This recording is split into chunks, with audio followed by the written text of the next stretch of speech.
marchait pas dans les noirs. Il est éclairé toute sa vie.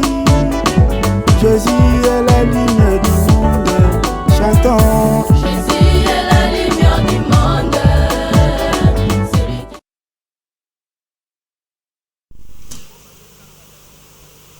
Oui, bonjour à tous. Nous vous saluons au nom de Jésus-Christ et nous sommes heureux de vous savoir nombreux pour suivre cette émission, les Cantiques Lumineux.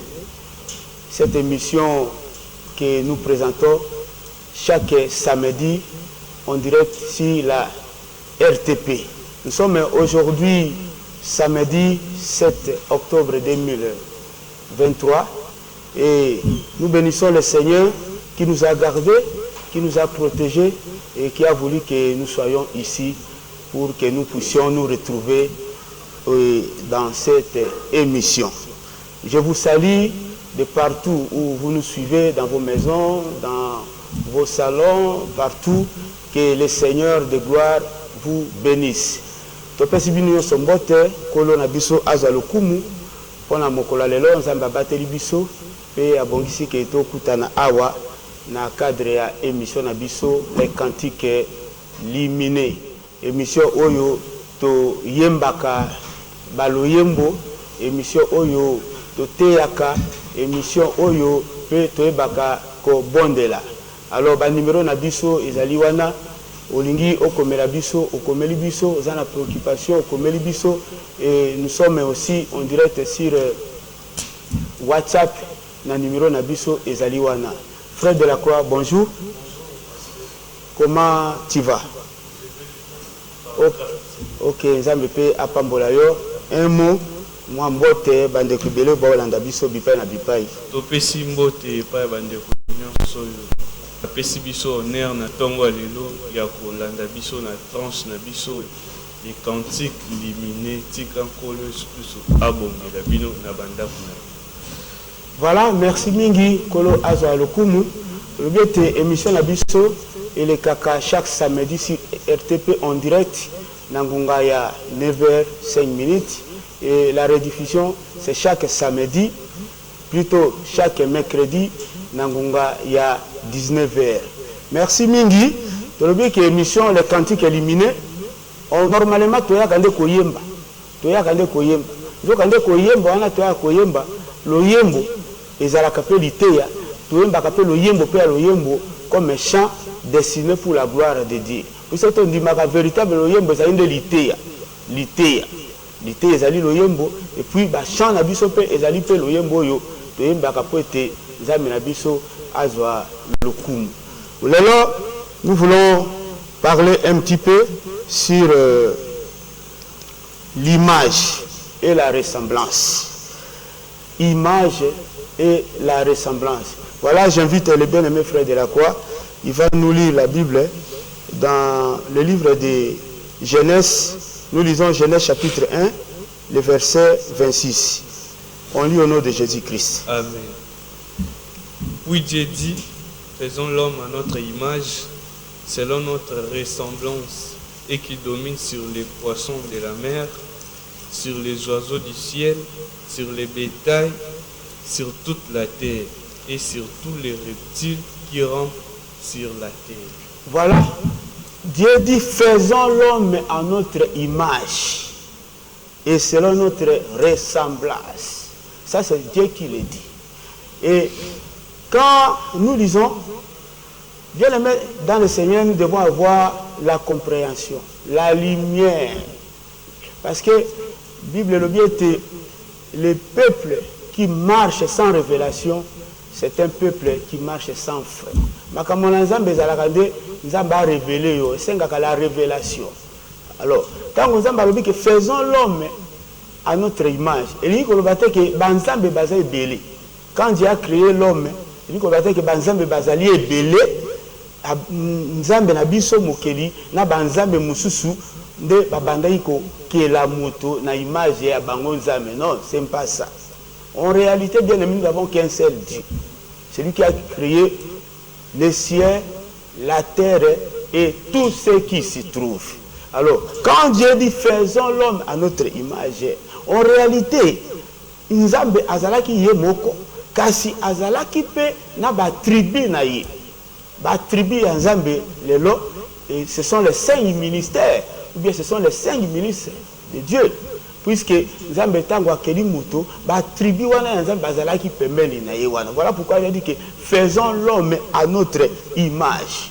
Alors, les 5 ministères sont là pour former. Pour former. Nous voulons d'abord noter que nous avons l'homme créé et nous avons aussi l'homme formé.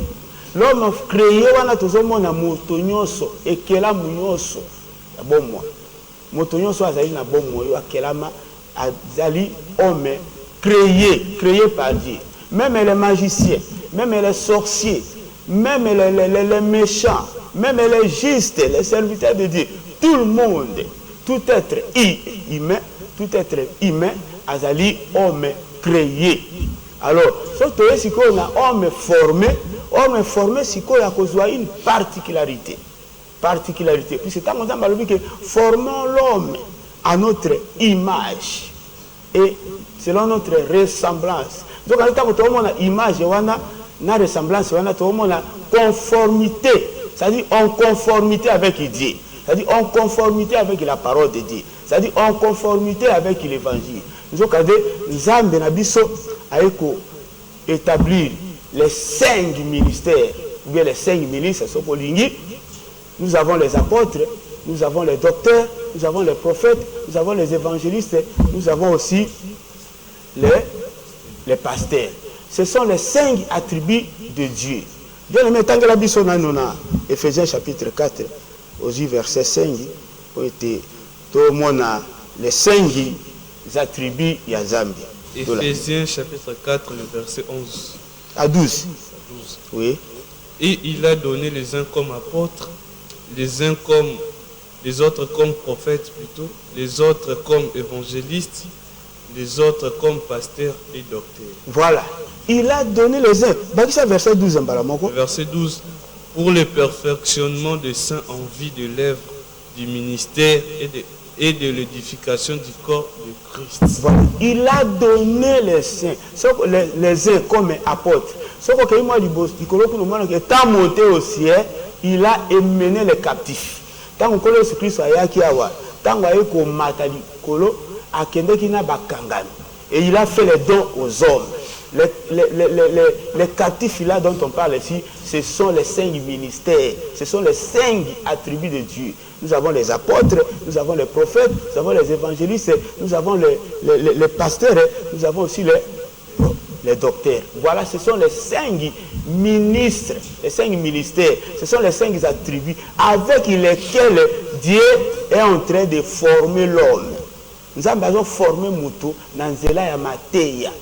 Nous avons bateyaka dans Nzela ya Basali na Ewana Oturubia. Tango même nazo te ya boye, yozo la nanga ndako. Ngai pe nazali parmi ba tribu ya Nzambe. Tango nazo lo baboye, nazape ko teya, nazape ko former Moutou, nazo pesa Moutou azwa image ya Nzambe, azwa ressemblance ya Nzambe. Donc l'image et la ressemblance, c'est ça la conformité. On se conformer na Nzambe. Se conformer na Nzambe. L'homme doit se conformer avec Dieu, se conformer à Dieu au moyen de l'évangile. Tant que mutazo qualité, ozoka évangile, ozoyoka yango, alors évangile wana ekobanda siko ekotaye yo, kopesa o forme o Nzambe alingi. Alors forme wana o Nzambe alingi tango yo zozwa yango, image wana ressemblance wana ozokoma pe na image na ressemblance ya Nzambe na biso. Donc créons l'homme à notre image. Dieu était seul parce qu'il n'y a qu'un seul Dieu. Mais Dieu était aussi avec ses attributs. Donc, le ministre, le ministère, bazala qui peut wana autour de Nzambe. Voilà pourquoi après si bango mukumba wana ya ko former. Voilà pourquoi l'apôtre Paul a dit que nous sommes des ouvriers avec Dieu. C'est-à-dire Nzambe azali ouvrier nelanga na ye, biso pe basali na Nzambe batei ba ministre de Dieu nanga mona biso pe tozali pe ba ouvrier katinela nzambe. De même que Dieu est en train de travailler, nous aussi les ministres de Dieu, les prédicateurs de l'évangile, nous sommes aussi en train de travailler pour former l'homme, pour que l'homme ait l'image de Dieu, pour que l'homme soit la ressemblance de Dieu. Tant que mutazo le kaboye, ba omona Yesu Christ yoana zoleka. Tant que mutazo le kaboye, omona Yesu Christ azoleka. Ndangani ba komona ki Yesu katina muto, c'est-à-dire tant que mutayo ki évangile, évangile on ba di ko tailler ye et pesi forme à Yesu Christ nde et ko tindika bato bamona lisusu mutu ala te bakomo mona Yesu, c'est-à-dire bamona évangile katina muto, nde muto sikoyo azui image, azui ressemblance ya Nzambe. Donc l'image véritable, la ressemblance ya Nzambe, c'est l'évangile, c'est la parole de Dieu, c'est la doctrine de Jésus-Christ. Tant muto avandisi liteya encore Jésus-Christ n'a bon moyen, il a reçu l'image de Dieu, il a reçu la ressemblance de Dieu.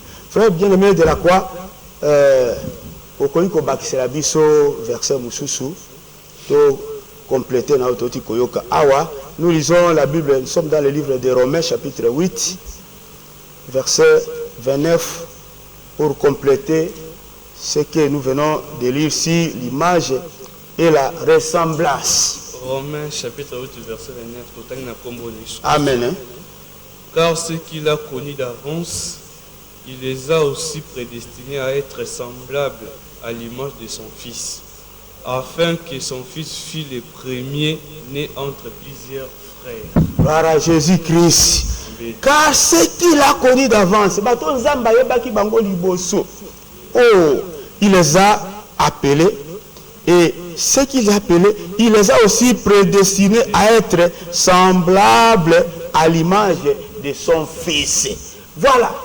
Nous avons azwa image ya mwana naye. Nzoka ne mwana naye wana ezaka liloba na Nzambe. Mwana naye Yesu Christ, c'est ça l'enseignement. C'est ça l'évangile. C'est ça la doctrine. Donc ndengo zali wana ndeko na ngai esengeli ozwa image. Voilà pourquoi nous portons les marques de Jésus. Nous portons les marques du Christ. Quand nous montons Jésus Christ, et Seigneur a porté ma marque, ma empreinte. Donc, ma empreinte, c'est ça la ressemblance. C'est ça l'image. Jésus Christ. Voilà pourquoi, Jésus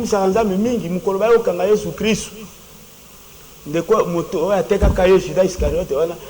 Il les avait donné signe. Avec un baiser, c'est celui-là. Donc, Jésus était confondu. Parce que le corps va vendre qui na Yesu, va tamboler na Yesu, va comment qui le corps la Yesu, va comment il le corps la Yesu, va comment il tambola le corps la Yesu, va comment il ndenge mon na Yesu. Voilà pourquoi tant que kanga Yesu Christ fallait sikoyo, ba pesa indice wana. Sinon, pourquoi que ba été ndenge mon pe lelo quand quelqu'un croit au Seigneur Jésus-Christ, il doit se ressembler à Jésus-Christ. Il doit porter l'image de Jésus-Christ. Et comment on doit porter l'image de Jésus-Christ? Nous portons l'image de Jésus-Christ au moyen de l'évangile, au moyen de l'enseignement. Ce qu'il a qui enseigné, vandi katina moto. Katina bon moyen à moto. Et comme il est sous-souté, et comme il est lité, et là, on se trouve ça, les gens sous yété. Même à côté d'un magasin, à sombe loko. Et là, on a consommé un benen à lité. Engebene na lilakisi, engebene na doctrine. Et là, on a ça même pour travailler, même pour vendre. Il ne peut pas vendre n'importe quoi. Il ne peut pas travailler n'importe où, ou bien n'importe quoi. À cause de ça, on a engebene na lité. Pourquoi? Parce que a commis ressemblance, a commis image. Il y a que ça pour la biso. Bien même de la quoi on habite ce qui il y a quelque chose pour ajouter mouké. Oui. Balingami. Le pasteur a tout dit. Le pasteur a l'opinion soit expliqué peu clair. Atali Sibiso, tous en a deux personnalités qu'on a en création. Tant nous avons été créant l'homme à notre image et à notre ressemblance. À l'objet était qu'on crée les andés moutunions surtout à Zanafi. Moutunions surtout à Botami. À Zana ressemblance à Nzambe. Ndengi ozana misu, Nzambe pas zana misu. Ndengi ozabo Nzambe pe azabongo. Abiete, tant Nzamba loba, créons l'homme. créons l'homme wana elakisi te ete banzambe baza ebele elakisi ete nzambe azoloba ngo na ministre na ye na tribu na ye atalisi biso na Ephésiens kuna chapitre 4 verset 11 place batangi tous les 5 ministères na 1 Corinthiens kuna nzambe aloba nini apôtre Paul azoloba ete nous sommes les ouvriers avec Dieu. Donc tant basala nzambe baza ba ouvrier na nzambe elakisi ete bazali kosala musala ya koformer mutu ndeko na osenga na okaka kosuka kaka un homme créé et sengai po comme un homme formé pour ete tango nzambe azo créer mutu achaka na te souffle de vie na kati na ye po nzambe acha souffle de vie na kati na yo esengeli a former yo a former na poussière ya mabele a souffler souffle de vie na banarine na yo mote ya talisi biso ete souffle de vie wana ezali liloba na nzambe soko zana liloba na nzambe wana ndo komi un homme formé esengeli oyamba Yesu Kristo na vie na yo oyambi Yesu Kristo na vie na yo ozali kobattre la doctrine ozali kosala la doctrine na wana nde okokoma un homme formé on a zaki nango ya kobaki Nzambe apambola frère de la croix l'intervention na ye kitoko. Oui, c'est ça bien aimé ko zala ressemblance ko zwa image ya Nzambe ezali nde ko zala na enseignement ko tambola na yango oyo bakokona na lilakisi. Voilà to kei na ngambo ya régie sengi na ingénieur Bilo ay bako balancer biso un cantique la lumière du monde to kumisa Nzambe. Après nous allons revenir après Tokyo.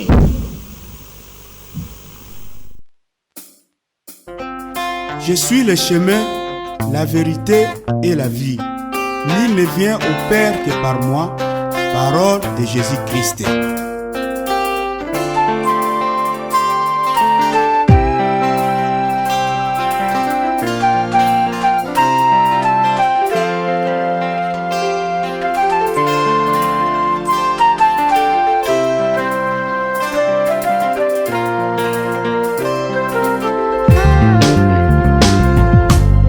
Jésus est le chemin, la vérité et la vie. Jésus est le chemin, la vérité et la vie. Jésus est le chemin, la vérité et la vie.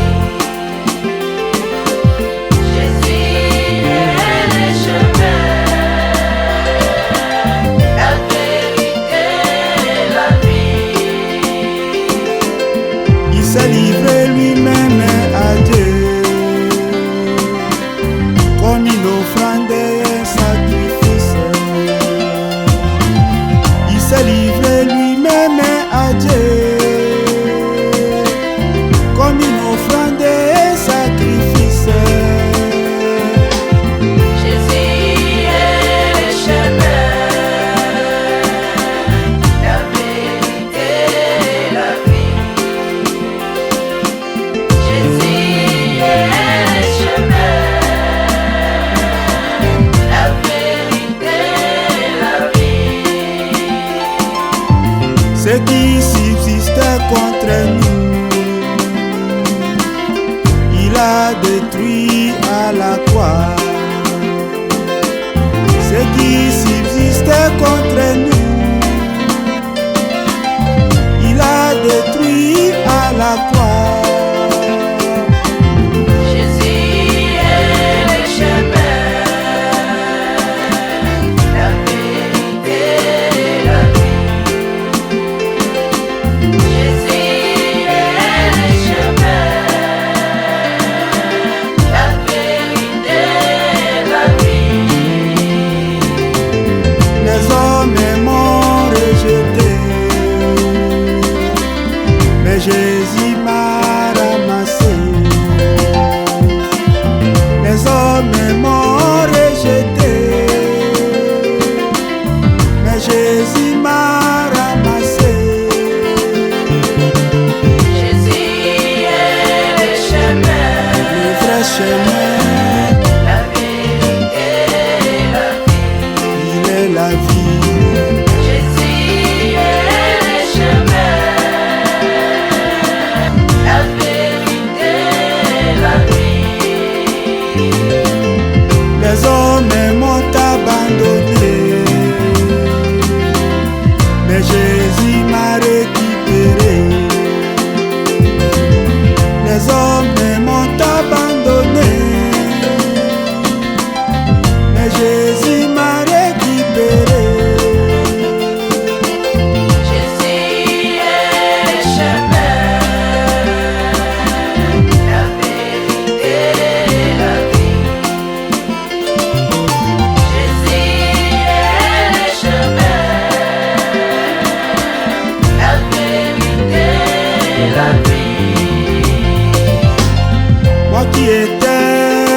éloigné,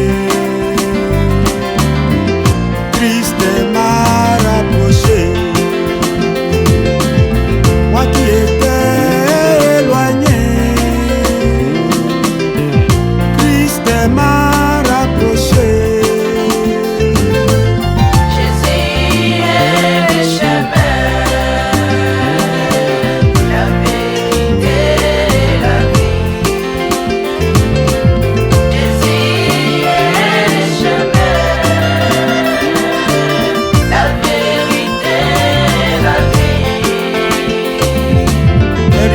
Les du monde passeront, mais la parole ne passera pas.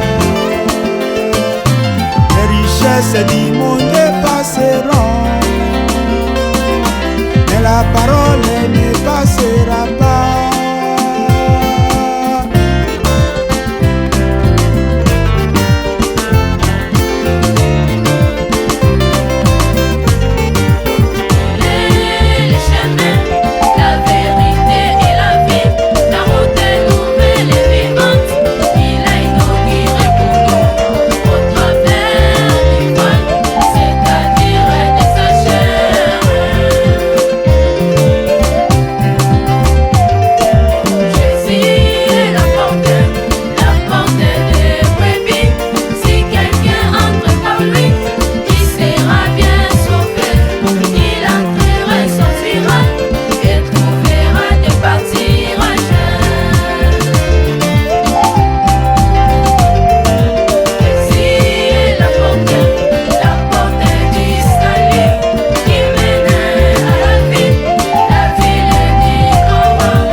Chemin, la route qui mène au ciel.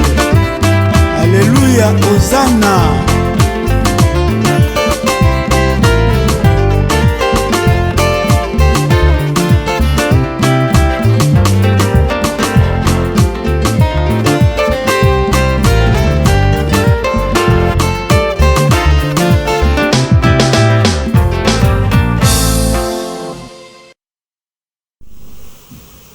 Voilà, nous bénissons le Seigneur pour cette très belle chanson qu'on vient de nous proposer, les chemins. Jésus-Christ Azali Nzela, Azali Solo, Azali Pe, bon moyen. Alors, nous voulons dire à tous ceux qui sont en train de nous suivre, abonnez-vous massivement, abonnez-vous beaucoup à notre chaîne Justin Koumou officiel. Justin Koumou officiel, Banze Monabiso, Izana Katikuna. Même émission Nabiso Lingo de voir Ango Lingo la Dango, chaîne Nabiso YouTube Justin Koumou officiel, au cause ba information, au cause Banze Monabiso, mais ba émission Nabiso Nege Tono le Kaleka Awa, Ezakuna. Vraiment, nous vous demandons de vous abonner massivement. Question de soutenir l'œuvre de Dieu, question de soutenir les serviteurs de Dieu, question aussi de soutenir les artistes. Et Zame Nabiso Akoeba Ko Pambola Yo. Le bien était. Faisons l'homme à notre image. Dieu était seul avec ses attributs. Les attributs qui sous-entendent. Alors, et au moment venu, après si Bango Siko Moussala, il y a formé. Donc nous avons l'homme créé. L'homme créé, et que la mounion soit bon, la moto. Motonio Sazali, l'homme créé. Mais l'homme formé, c'est celui qui est enseigné. Celui qui est enseigné. Oya Teyami. Évangile, celui-là, c'est l'homme formé. Na image et puis ressemblance à Nzambe. A comme image à Jésus Christ, et a comme ressemblance à Nzambe. Bien aimé de la croix, to koiko baksa verset Moussous peut-être la souka de Corinthiens, chapitre 4, Tangela Biso Yango, Bongo to bakisa, imamo. Chapitre 4 de Corinthiens, verset 11. Amen. Car nous qui vivons, oui, nous sommes sans cesse livrés à la mort à cause de Jésus, afin que la vie de Jésus soit aussi manifestée dans notre chair mortelle. Amen. Car nous qui vivons, nous sommes sans cesse livrés à la mort à cause de Jésus-Christ. La Bible dit qu'à cause de Jésus-Christ, afin que la vie de Jésus-Christ soit aussi manifestée dans notre chair mortelle. Donc, bon, il y a Jésus-Christ, et mon nana, quand il y a un abisso et kufaka. Attends, nous autres kufa.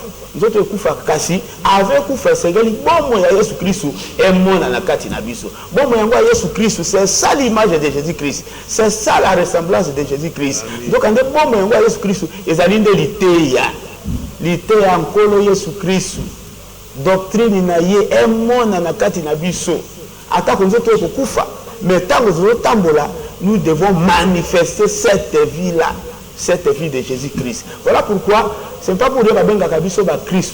Tant ba benga biso ba Christ, un chrétien on voit Christ. Un chrétien quand on appelle chrétien ba mona de Christ. Donc on Christ on faut ba mona il faut ba mona de vie na ye liteya o tambola kandenge ni ndeko. Otambola kandenge nini est-ce otambola kanalité même biso batei même ça concerne nous tous même biso batei tant ba mona ngai il faut ba mona vie à Christ il faut bon na liteya makambo nga nazo teya ngai naza mutu ali boso ya kobikela yango parce que un prédicateur est le premier à être enseigné et le premier à pratiquer ce qu'il enseigne makambo teya kabatu makambo teya kabana na nzambe est-ce sale la kayango est-ce que image ya Christ otambola kana yango est-ce que ça penda ressemblance à Christ na bon moina yo alors ce que ça nango te za lito mboko te bien ce qui peut vous mener Jésus Christ nous t'invitons voici le moment oh Hébreu le dit qu'aucun de vous ne paraisse être venu en retard yaka au rejoindre biso aux image à Jésus Christ au qu'on appelle ressemblance à Jésus-Christ nanzela sagomala mo nanzela évangile yonde okoyeba kokoma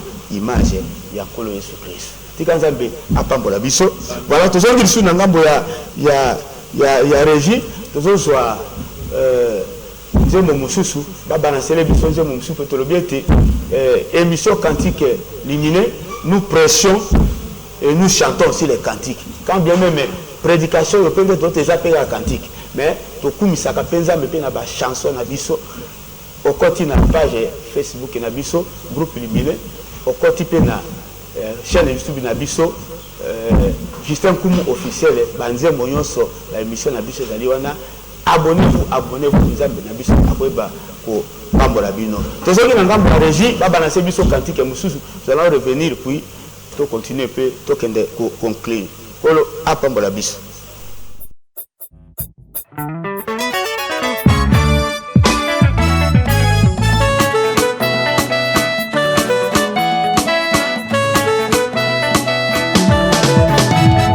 Isene kimi o pape kimi kakombene kisi piko deliko okula kokela kiyomba bikuma weonyole la lianya pelanguya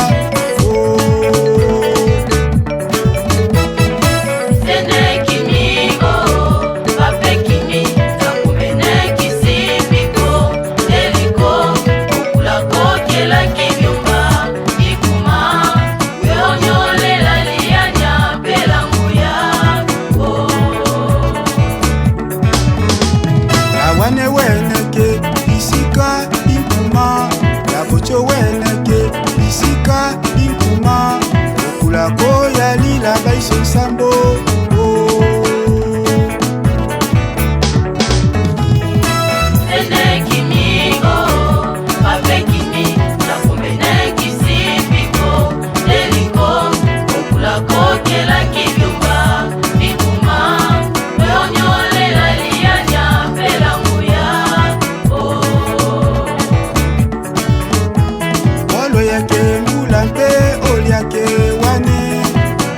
banto banya bolo tipe obe okula kono langa banto muke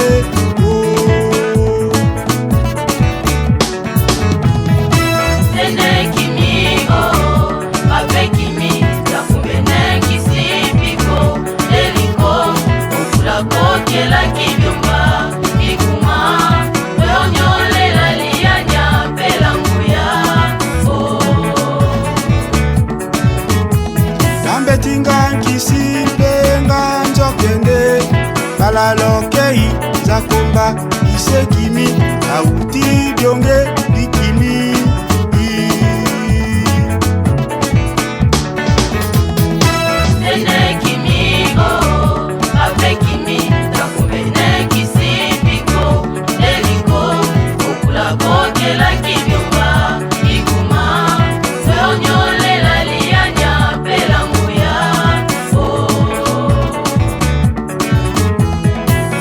banda lowo lokiye botale kuye nkuma pape kisi ekawe nkwembela we isekimi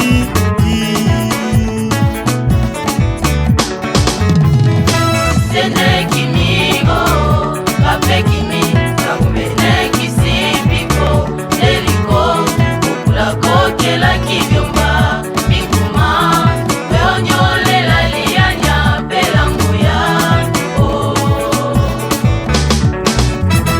bekole nkuma wane lotio eminzali bonokie bekole nkuma wane lotio eminzali bonokie papa bekole nkuma wane lotio eminzali bonokie kakimbeti beti la wa inkole kimia ya lilami bekole nkuma wane lotio eminzali bonokie papa bekole nkuma wane lotio eminzali bonokie kakitokende la wa inkole kimia ya lilami bekole nkuma wane lotio eminzali bonokie papa bekole nkuma wane lotio eminzali bonokie ekambe nkuma loyaka twembele bokonzi yakomba isekiso bomongo kili ekambe nkuma loyaka twembele bokonzi yakomba isekiso bomongo kili tokulele nsaka tokulele mbonda okula kononene obalokale tokulele saka tokulele mbonda okula kononene opalokale nyembela kokili nyembela kibanto aikeko eye ntango nyembele nzakomba okula kononene bekole nkuma wane lotio eminzali bonokie bekole nkuma wane lotio eminzali bonokie papa bekole nkuma wane lotio eminzali bonokie bolongo momba likola u ikela kikola we bekole nkuma wane lotio eminzali bonokie papa bekole nkuma wane lotio eminzali bonokie bulula nkese ikwembelake we papa bekole nkuma bekole nkuma wane lotio eminzali bonokie zakomba isekimi we nkuma olongo we lapalapa zakomba lapalapa lapalapa zakomba lapalapa lapalapa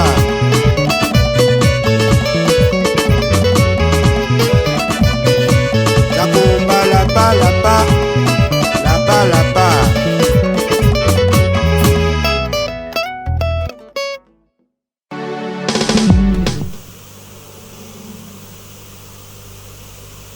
Voilà, kolo na biso azwa lokumu na nzembo kitoko oyo toyembi bokulaka na biso bokulaka ezande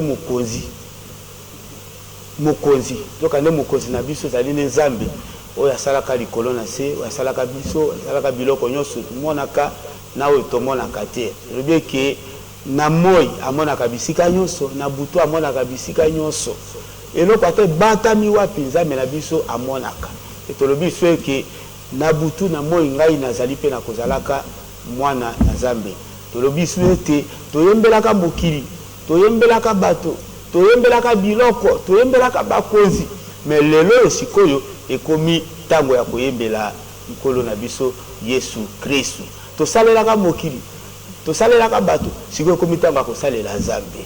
Tobinelaka bato sikoyo ekomi ntango ya kobinela Nzambe. Voilà pourquoi tolobi que émission na biso les cantiques éliminés, et cette émission oyo nous prêchons le Seigneur Jésus-Christ. Ils ont volé à prédication, ils ont volé à adoration, à louange, ils ont volé à prière. Alors, ici, il y a un problème, nous sommes là, comme la biso na ba numéro na biso est affiché sur le banc de votre écran. Nous sommes en direct. Comme les biso même na WhatsApp, tu as un message na yo et tu peux ba ko sambela pona yo nzambe na biso akosembola loboko, il va te guérir, il va te délivrer, il va te bénir, il va aussi te opérer de grandes choses. Comme la biso tu as message na yo. Tu bien que vous s'abonner peut nombreux massivement à la chaîne wana YouTube Justin Koumou officiel.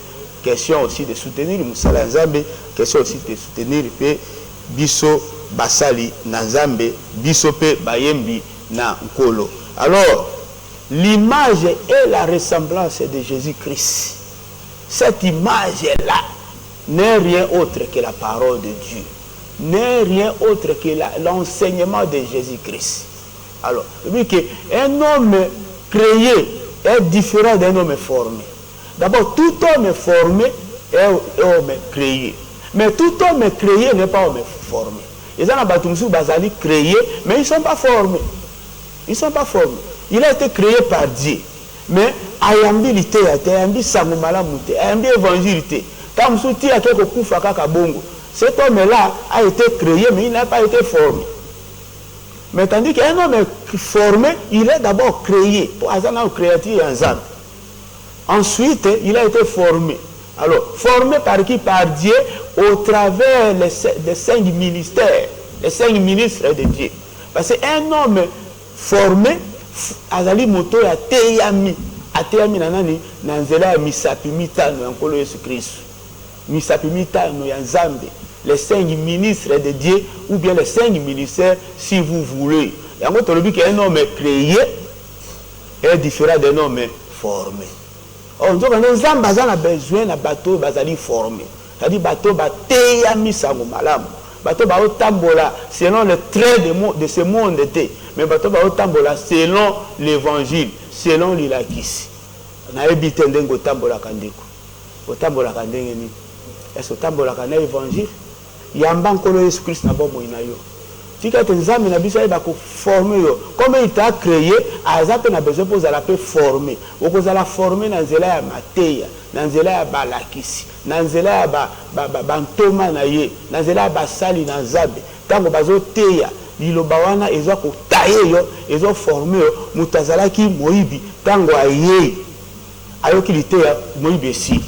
C'est ça la formation, c'est ça l'image, c'est ça la ressemblance de Dieu. Mutazalaki ndoki, mutazalaki un assassin, un pécheur, un homme brigand, un homme un mauvais, un aventurier, un escroc.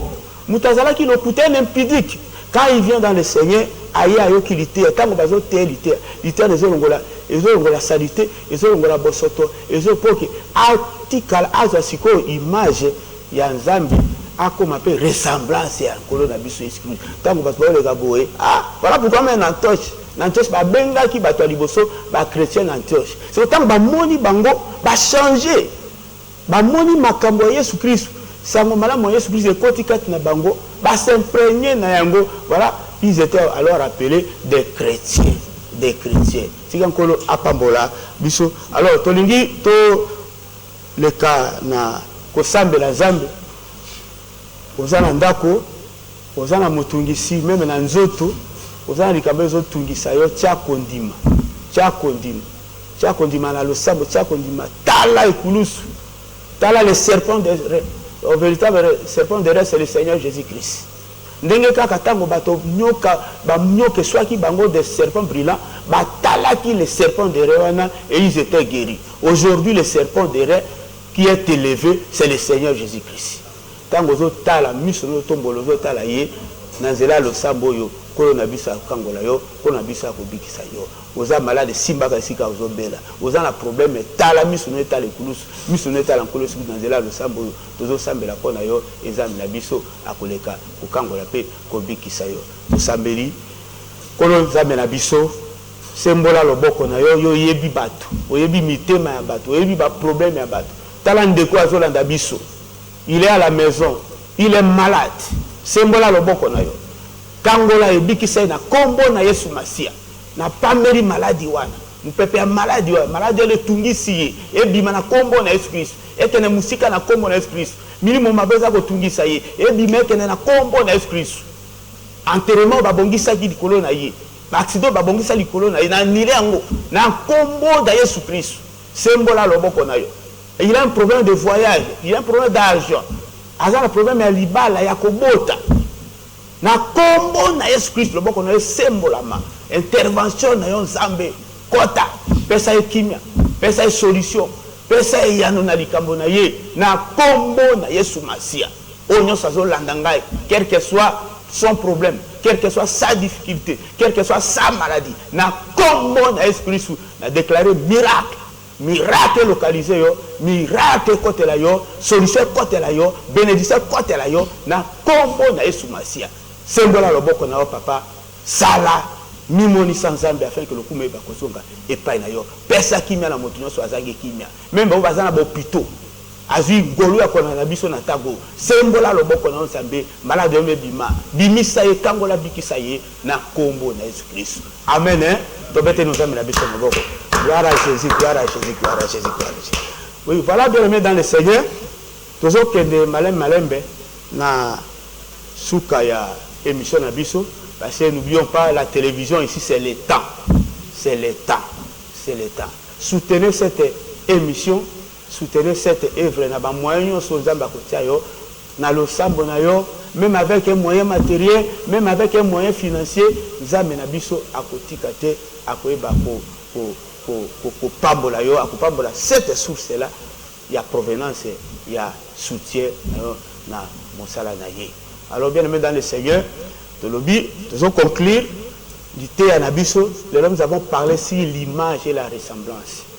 Quand Dieu a dit, créons l'homme à notre image et selon notre ressemblance, Nzamba bazalaki na banzambe musu ebelete, Nzamba banzambe bazalaki ebelete. Nazo lo bapeli suki il y a pas trois personnes en Dieu. Ndenge batu musu bandima ka balo bagaki, il y a trois personnes. Non, il y a qu'un seul Dieu. Mais Dieu s'est manifesté dans la forme ebele wana. Nzamba bazali kolo asalaki bokili. Biloko nyos, on lui a appelé le Père. C'est le même Dieu là, il est descendu. Même la mukanda ya zalbi ke ngai moko nzambe mokeli na kokita pote na bikisa na kangola kaka nzambe na kelaki likolo na se il est descendu et il est venu pour nous délivrer tango akiti na se il a pris la forme de l'homme ami bengi pe to benga ki e mwana c'est le même Dieu après avoir achevé son œuvre ici sur la terre il est parti tango avant akende il nous a promis l'envoi du Saint-Esprit. Voilà pourquoi il continue de la biso monimo mosantu qui travaille, qui vit avec nous chaque jour jusqu'à la fin du monde. Oh, l'esprit là, c'est toujours le Dieu là. Il se manifeste dans la forme.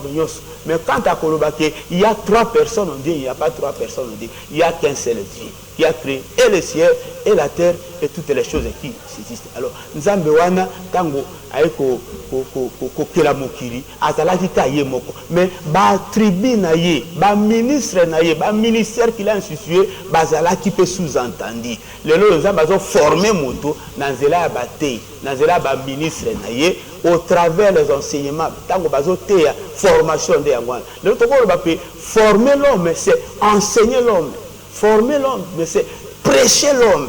Quand on a zoté abonation ko former yo tika nkolo na biso apambola yo amen hein tozali assemblée de sœurs de Mbenza église na biso ezwami na avenue Mbenza numéro 41 na quartier Matadi Mayo et na commune ya Munga Fula et orchestre na biso ezali kombo na yango groupe illuminé nous avons évolué na kati assemblée de sœurs ya Mbenza to le bien que nous sommes ouverts contact na biso ezali okomeli biso tu as un problème tu as une question olingi nini komela biso ba numéro na biso ezali wana to sambelaka mardi jeudi na ngonga 17h 19h30 wana kirte na biso ya enseignement dimanche lokola lobi to okutana na ngonga 8h 11h30 to bengi sipe yo landi biso yaka yaka makambo toyoki yango mbangu yaka tokumisa nzambe toyoka yango pe na mbozindo membe banzembo oyo yaka tokoyembela tokumisa nzambe na biso akoyeba kopambola yo afin que oyeba pe kozwa image ya nzambe oyeba pe kozala ressemblance ya nzambe. Mardi, jeudi 17h 19h30, dimanche culte na biso bandaka na ngunga ya 8h 11h30.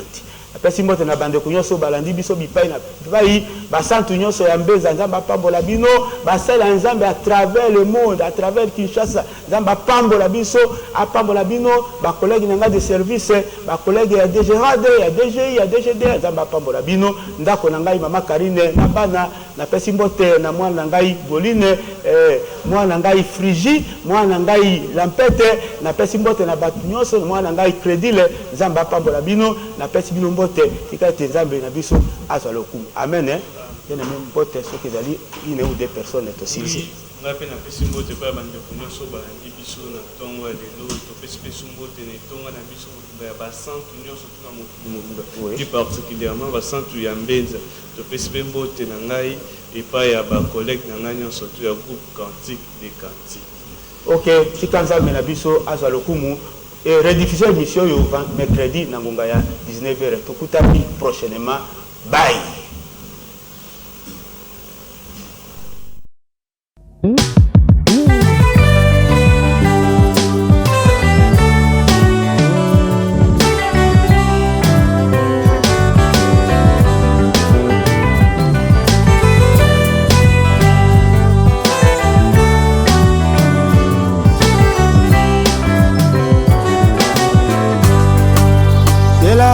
Kotambolaka na sengi onzambe nyonso na kosalaka na sengi onzambe kolosunga kanga mata. Jésus est la lumière du monde, celui qui le suit ne marche pas dans les noirs.